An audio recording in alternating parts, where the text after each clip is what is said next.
और बड़ी खबर, रेजिडेंट डॉक्टर्स का काम बहिष्कार जारी है। नीट पीजी काउंसलिंग में देरी का ये विरोध कर रहे हैं। दिल्ली की घटना के विरोध में कार्य का बहिष्कार किया गया। 2 घंटे कार्य का बहिष्कार जारी है। सुबह 11 बजे तक काम का बहिष्कार रहेगा।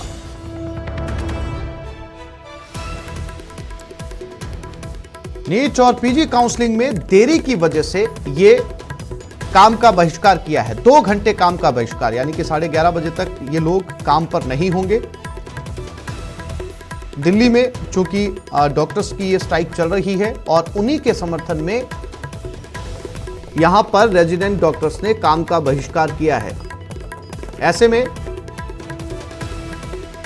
मेडिकल व्यवस्थाएं हॉस्पिटल्स में लड़खड़ाती हुई नजर आ रही हैं, क्योंकि अब 2 घंटे काम का बहिष्कार जो है वो, सौरभ गृहस्थी हमारे साथ जुड़ गए, उनसे बात करते हैं। सौरभ, 2 घंटे काम का बहिष्कार किया जा रहा है, क्या कुछ कहना है इन रेजिडेंट डॉक्टर्स का और इससे कितना असर पड़ेगा हॉस्पिटल में, मेडिकल व्यवस्थाओं पर?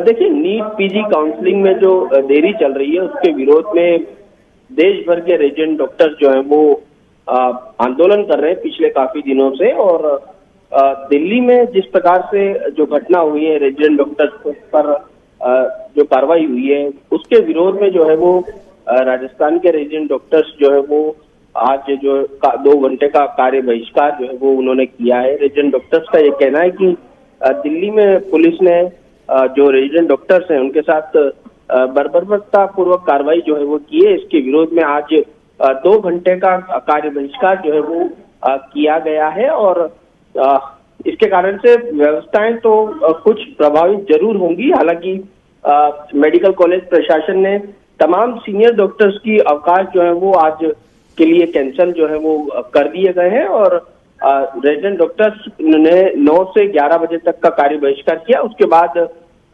वे लोग काम पर लौट जाएंगे। और आज जो है वो विरोध जो है वो थाली वापसी का जो है वो विरोध प्रदर्शन उनके द्वारा किया जा रहा है। जी सौरभ, जानकारी के लिए आपका धन्यवाद।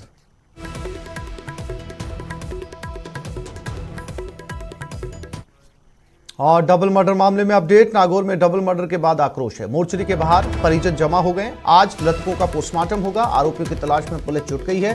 सोमवार को नानी नवासे की हत्या कर दी गई थी। लूट के इरादे से ये हत्या की आशंका जताई जा रही है।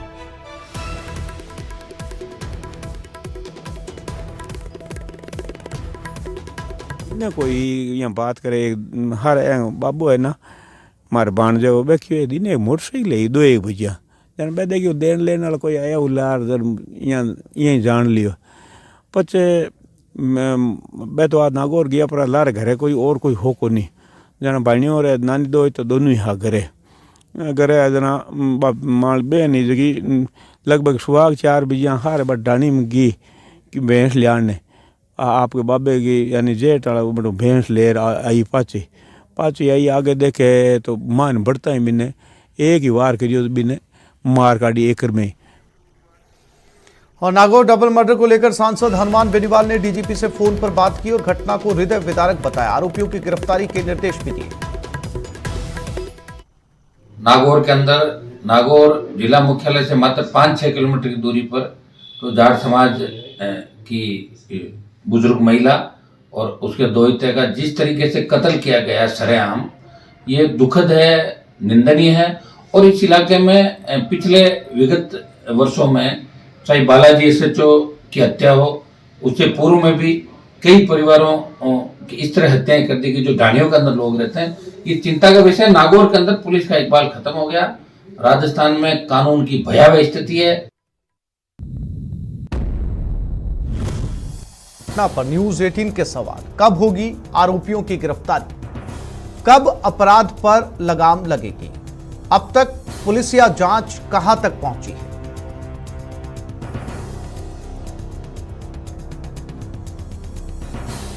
डबल मर्डर से नागौर में सनसनी। महेंद्र बिश्नोई नागौर से हमारे साथ जुड़ गए। महेंद्र, पुलिस या जांच, जैसा कि न्यूज 18 भी सवाल पूछ रहा है, कहां तक पहुंची है? क्या पुलिस के हाथ अब भी खाली हैं?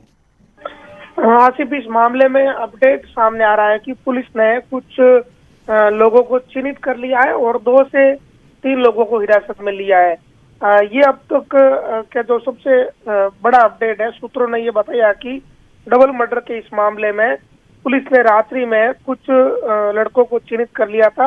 अब ये आशंका जताई जा रही है कि जो नशे की प्रवृत्ति के जो लड़के हैं उन्होंने इस वारदात को अंजाम दिया पैसे के लिए, और नानी और दोहिते की हत्या करने के बाद वो रुपए और सोने चांदी के जेवरात लूट कर ले गए थे। हालांकि अभी आधिकारिक तौर पर इस बात की पुष्टि नहीं हुई है। दूसरी ओर जो मृतका धापू देवी और उनका दोहिता नरेंद्र है, उनके शव जेलन अस्पताल की मोर्चरी में रखे हुए हैं और अस्पताल के बाहर मोर्चरी में परिजन जमा है और परिजन गमगीन है। आज पोस्टमार्टम होना है। दूसरी ओर पुलिस की जो टीम है वो लगातार ये कोशिश कर रही है कि इस मामले का जल्द से जल्द खुलासा हो। कुछ लोगों को चिन्हित कर लिया है और कुछ लोगों को डिटेन भी किया है और उनसे पूछताछ की जा रही है। तो ये उम्मीद की जा रही है कि जल्द ही इस सनसनीखेज डबल मर्डर का खुलासा होगा। आसिफ जी महेंद्र, जानकारी के लिए आपका धन्यवाद।